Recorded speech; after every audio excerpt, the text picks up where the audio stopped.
জানবে, পারুক আর না পারুক বসেছে তো। এটা নিয়ম, এটা মানুষ করবে, এটা পশুরা করে না। ভগবানের সৃষ্টি, পশুরাও ভগবানের সৃষ্টি।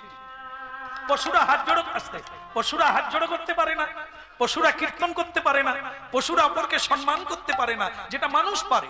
তা মানুষ যদি পশুর মতো সকালবেলা উঠেই খাওয়া চালু করে দেয়, ঝগড়া চালু করে দেয়, তর্ক চালু করে দেয়, তাহলে সে মানুষ না পশু? কি হবে? ভাগ্যিস আপনারা করেন না। সকালবেলা উঠে এই হরিনাম না শুনলে, সাধু সঙ্গ না করলে এই কথা শোনা যাবে না।